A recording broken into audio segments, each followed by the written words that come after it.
Hi ನಮಸ್ತೆ ಎಲ್ರಿಗೂ ಸವಿರುಚಿಯ ಆಟ ಚಾನಲ್ಗೆ ಸ್ವಾಗತ. ಇವತ್ತಿನ ರೆಸಿಪಿ ಒಂದು ಒಳ್ಳೆ ಹೆಲ್ದಿ ಆದಂಥ ಮತ್ತೆ ಒಂದು ಪ್ರೋಟೀನ್ ಯುಕ್ತವಾದಂಥ ವೆಯ್ಟ್ ಲಾಸ್ಗೆ ಅನುಕೂಲ ಆಗುವಂಥ ಒಂದು ಪಲ್ಯ ಮಾಡ್ತಾ ಇದ್ದೀನಿ. ಊಟದ ಜೊತೆ ಎಲ್ಲ ನಂಚ್ಕೊಳ್ಳೋಕೆ ತುಂಬ ಚೆನ್ನಾಗಿರುತ್ತೆ. ಚಪಾತಿಗಾಗಿರ್ಬೋದು ಮತ್ತು ಮುದ್ದೆ ಜೊತೆಗೆ ರೈಸ್ ಜೊತೆಗೆಲ್ಲ ತುಂಬ ಚೆನ್ನಾಗಿರುತ್ತೆ. ಊಟದ ಜೊತೆಗೆ ಈ ಥರದ ಒಂದು ಪಲ್ಯ ಮಾಡ್ಕೊಂಡ್ರೆ ಸಾಕು, ಸೂಪರಾಗಿರುತ್ತೆ. ಹೇಗೆ ಮಾಡೋದು ಅಂತ ನೋಡ್ಕೊಳ್ಳೋಣ. ಅದಕ್ಕೂ ಮೊದಲು ಯಾರಾದರೂ ನನ್ನ ಚಾನಲ್ ಸಬ್ಸ್ಕ್ರೈಬ್ ಮಾಡದೆ ನೋಡ್ತಾ ಇದ್ರೆ ದಯವಿಟ್ಟು ಹಾಗೆ ಸಬ್ಸ್ಕ್ರೈಬ್ ಮಾಡ್ಕೊಂಬಿಡಿ. ಮೊದಲಿಗೆ ನಾನಿಲ್ಲಿ ಒಂದು ಚಿಕ್ಕದು ಎಲೆಕೋಸನ್ನ ತಗೊಂಡು ಕಟ್ ಮಾಡ್ಕೊಂಡಿದ್ದೀನಿ. ನಿಮ್ಗೆ ಎಷ್ಟು ಬೇಕೋ ಅಷ್ಟು, ನಿಮ್ಮ ಮನೆಗೆ ಎಷ್ಟು ಖಾಲಿ ಆಗುತ್ತೋ ಅಷ್ಟು ನೋಡಿಕೊಂಡು ನೀವು ತಗೋಬೋದು. ನಾನು ಒಂದು 200 ಗ್ರಾಮ್ ಅಷ್ಟು ತೊಗೊಂಡಿದ್ದೀನಿ ಇಲ್ಲಿ ಅಷ್ಟೇ. ಚೆನ್ನಾಗಿ ಕಟ್ ಮಾಡಿಕೊಂಡು ಒಂದು 2ರಿಂದ 3 ಸಲ ತೊಳ್ಕೊಬೇಕು. ಇದನ್ನು ಏನಕ್ಕೆ 2ರಿಂದ 3 ಸಲ ತೊಳ್ಕೊಬೇಕು ಅಂದರೆ ಔಷಧಿ ಹೊಡೆದಿರ್ತಾರೆ. ನಾವು ರೈತರ ಮಕ್ಕಳಾಗಿರೋದ್ರಿಂದ ಇದಕ್ಕೆ ಎಷ್ಟು ಔಷಧಿ ಹೊಡಿತಾರೆ ಅಂದರೆ ಹುಳ ಒಳಗಡೆ ಎಲ್ಲ ಸೇರ್ಕೊಂಡ್ಬಿಡುತ್ತೆ ಅಂದ್ಬಿಟ್ಟು ತುಂಬ ಔಷಧಿ ಹೊಡಿತಾರೆ. ವಾರದಲ್ಲಿ 1 ಸಲ ಔಷಧಿ ಹೊಡಿತಾ ಇರ್ತಾರೆ ಇದಕ್ಕೆ. ಅದರಿಂದ ನಾವು ಚೆನ್ನಾಗಿ 2ರಿಂದ 3 ಸಲ ಚೆನ್ನಾಗಿ ತೊಳ್ಕೊಬೇಕು. ಅರಿಶಿನ ಹಾಕೊಂಡು ತೊಳೆದ್ರೆ ಇನ್ನೂ ಒಳ್ಳೇದೇನೆ. ಈ ರೀತಿ ಒಂದು 3 ಸಲ ಚೆನ್ನಾಗಿ ತೊಳ್ಕೊಂಡು ಬಂದಿದ್ದೀನಿ ನೋಡಿ. ತೊಳ್ಕೊಂಡು ಮತ್ತೆ ನೀರಲ್ಲಿ ಹಾಗೆ ಇಟ್ಕೊಂಡಿದ್ದೀನಿ. ನಾನು ಸ್ವಲ್ಪ ಉಪ್ಪು ಹಾಕೊಂಡು ಕೂಡ ತೊಳ್ಕೊಬೋದು. ಇವಾಗ ಸೈಡ್ಗೆ ಎತ್ತಿಟ್ಕೊಂಡಿದ್ದೀನಿ ಕಟ್ ಮಾಡಿರುವಂಥ ಕೋಸನ್ನ. ಇವಾಗ ಒಂದು ಒಗ್ಗರಣೆಗೆ ಒಂದು ಬಾಣಲೆ ಇಟ್ಕೊಂಡಿದ್ದೀನಿ ಚಿಕ್ಕದು. ಬಾಣಲೆಗೆ ನಾನು ಅರ್ಧ ಟೇಬಲ್ ಸ್ಪೂನ್ ಅಷ್ಟು ಎಣ್ಣೆ ಹಾಕ್ಕೊಂಡಿದ್ದೀನಿ. ಕೊಬ್ಬರಿ ಎಣ್ಣೆನ ನಾನು ಮನೆಯಲ್ಲೇ ಮಿಲ್ ಮಾಡಿಸಿರುವಂಥ ಎಣ್ಣೆನ ಉಪಯೋಗಿಸೋದು. ಅದರಿಂದ ಈ ರೀತಿ ನೊರೆ ಬರುತ್ತೆ ಒಗ್ಗರಣೆಗೆ ಇಟ್ಟಾಗ. ಇವಾಗ ಕಾದಿರೋಂಥ ಎಣ್ಣೆಗೆ ಸ್ವಲ್ಪ ಸಾಸಿವೆ ಮತ್ತು 1 ಟೇಬಲ್ ಸ್ಪೂನ್ ಅಷ್ಟು ಕಡಲೆಬೇಳೆ ಹಾಕ್ಕೊಂಡು ಫ್ರೈ ಮಾಡ್ಕೊತಾ ಇದ್ದೀನಿ.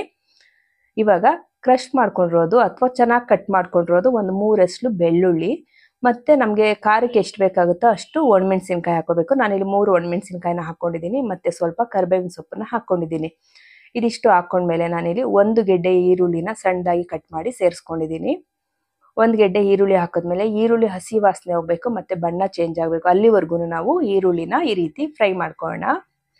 ಕೈ ಬಿಡದೆ ತಿರುಗಿಸ್ಕೊಳ್ಳೋಣ. ಉರಿ ಹೈ ಫ್ಲೇಮಲ್ಲಿ ಇಟ್ಕೊಂಡಿದ್ರೆ ನಾವು ಕೈ ಬಿಡದೆ ತಿರುಗಿಸ್ಕೊಂಡ್ರೆ ಬಣ್ಣ ಚೇಂಜ್ ಆಗೋವರೆಗೂ ಈ ರೀತಿಯಾಗಿ ನಾವು ಈರುಳ್ಳಿನ ಫ್ರೈ ಮಾಡ್ಕೋಬೇಕು. ಫ್ರೈ ಆದಮೇಲೆ ನಾವು ಇವಾಗ ಕೋಸು ಏನು ಕಟ್ ಮಾಡಿ ತೊಳೆದು ನೀರಲ್ಲಿ ಇಟ್ಕೊಂಡಿದೆ ಇದನ್ನು ಡೈರೆಕ್ಟಾಗಿ ತೆಗೆದು ನಾನು ಸ್ಟವ್ ಮೇಲೆ ಅಂದರೆ ಪಾತ್ರೆ ಒಳಗೆ ಹಾಕ್ತಾ ಇದ್ದೀನಿ. ನೀರಿನ ಅಂಶ ಇದ್ರೂ ಇರುತ್ತೆ, ತೊಂದರೆ ಇಲ್ಲ. ನೋಡಿ ಈ ರೀತಿಯಾಗಿ ಕೋಸು ಎಲ್ಲದನ್ನು ಸೇರಿಸ್ಕೊಂಡು ಒಂದ್ಸಲಿ ಚೆನ್ನಾಗಿ ಒಗ್ಗರಣೆಯಲ್ಲಿ ಬಾಡಿಸ್ಕೊಳ್ಳೋಣ. ಒಂದು 2 ನಿಮಿಷ ಈ ರೀತಿ ನಾವು ಕೈ ಬಿಡದೆ ತಿರುಗಿಸ್ಕೊಂಡು, ನೋಡಿ ಈ ರೀತಿಯಾಗಿ ಒಂದು 2 ನಿಮಿಷ ಕೈ ಬಿಡದೆ ತಿರುಗಿಸ್ಕೊಂಡು ಒಗ್ಗರಣೆ ಎಲ್ಲ ಚೆನ್ನಾಗಿ ಮಿಕ್ಸ್ ಆಗೋ ರೀತಿ ತಿರುಗಿಸ್ಕೊಂಡ್ಬಿಟ್ಟು ಇದನ್ನು ಮುಚ್ಚಿಟ್ಬಿಡೋಣ. ಲೋ ಫ್ಲೇಮಲ್ಲಿ ಇಟ್ಟರೆ ಇದರಲ್ಲಿರೋಂಥ ನೀರಿನ ಅಂಶ ಎಲ್ಲ ಚೆನ್ನಾಗಿ ಬಿಟ್ಕೊಂಡು ಮತ್ತೆ ಅದು ಡ್ರೈ ಆದರೆ ಸಾಕು. ನಾವು ನೀರನ್ನ ಬೇಯಿಸೋದಕ್ಕೆ ಹಾಕೋಗೇ ಇಲ್ಲ. ನೋಡಿ ಈ ರೀತಿಯಾಗಿ ಚೆನ್ನಾಗಿ ಸಾಫ್ಟ್ ಆಗಿರುತ್ತೆ. ನೀರು ಕೂಡ ಬಿಟ್ಕೊಂಡಿದೆ ಅಲ್ವಾ. ಈ ನೀರು ಪೂರ್ತಿ ಡ್ರೈ ಆಗೋಷ್ಟರಲ್ಲಿ ನಮಗೆ ಕೋಸು ಬೆಂದ್ಬಿಡುತ್ತೆ. ನೀರು ಹಾಕಿ ಎಲ್ಲ ಬೇಯಿಸ್ಕೊಳ್ಳೋಂಥ ಅವಶ್ಯಕತೆ ಇಲ್ಲ. ನೋಡಿ ಈ ರೀತಿಯಾಗಿ ಡೈರೆಕ್ಟಾಗಿ ಒಗ್ಗರಣೆನಲ್ಲೇ ನಾವು ಬೇಯಿಸ್ಕೋಬೋದು. ನೀರೆಲ್ಲ ಏನು ಸೇರಿಸೋದು ಬೇಡ. ಮತ್ತೆ ಮುಚ್ಚಿಟ್ಬಿಡೋಣ. ಇದನ್ನು ಮುಚ್ಚಿಬಿಟ್ಟು 2ರಿಂದ 3 ನಿಮಿಷ ಲೋ ಫ್ಲೇಮಲ್ಲಿ ಇಟ್ಟಾಗ ಮಧ್ಯದಲ್ಲಿ ಈ ರೀತಿ ಕೈ ಆಡಿಸ್ಕೊಂಡಿದ್ರೆ ಚೆನ್ನಾಗಿ ಬೆಂದ್ಬಿಡುತ್ತೆ. ಈ ರೀತಿ ಬೆಂದಾದ್ಮೇಲೆ ನಾವು ಇದಕ್ಕೆ ಮೊಟ್ಟೆ ಸೇರಿಸ್ಕೊಳ್ಳೋಣ. ತುಂಬ ಚೆನ್ನಾಗಿರುತ್ತೆ. ನೀವು ಮೊಟ್ಟೆ ಹಾಕಿಲ್ಲ ಅಂದರೆ ಕಾಯಿ ತುರಿ ಸೇರಿಸ್ಕೊಳ್ಳಿ ಸಾಕಾಗುತ್ತೆ. ಇಲ್ಲಾಂದರೆ ಸ್ವಲ್ಪ ಕಡಲೆ ಬೀಜ ಹುರಿದ್ಬಿಟ್ಟು ಪುಡಿ ಮಾಡಿ ಸೇರಿಸ್ಕೊಳ್ಳಿ, ತುಂಬ ಚೆನ್ನಾಗಿರುತ್ತೆ. ಇವಾಗ ನಾನಿಲ್ಲಿ 3 ಮೊಟ್ಟೆ ಸೇರಿಸ್ಕೊಂಡು ರುಚಿಗೆ ಎಷ್ಟು ಬೇಕೋ ಅಷ್ಟು ಉಪ್ಪನ್ನು ಕೂಡ ಇವಾಗಲೇ ಹಾಕ್ಕೊಂಡಿದ್ದೀನಿ. ನಾನು ಕೋಸು ಜೊತೆಗೆ ಉಪ್ಪು ಹಾಕಿಲ್ಲ, ಲಾಸ್ಟಲ್ಲೇ ನಾನಿಲ್ಲಿ ಉಪ್ಪನ್ನು ಹಾಕ್ಕೋತಾ ಇದ್ದೀನಿ. ಅಂದರೆ ಕೊನೆಯಲ್ಲಿ ಇವಾಗ ಉಪ್ಪು ಹಾಕ್ಕೊಂಡಿದ್ದೀನಿ. ಮೊಟ್ಟೆ ಸೇರಿಸಿದಾಗ ಉಪ್ಪು ಹಾಕ್ಕೊಂಬಿಟ್ಟು ಕೈ ಬಿಡದೆ ಈ ರೀತಿಯಾಗಿ ತಿರುಗಿಸ್ಕೋಬೇಕು. ಮೊಟ್ಟೆ ಏನಾಗುತ್ತೆ, ಕಚ್ಕೊಂಡ್ಬಿಡುತ್ತೆ.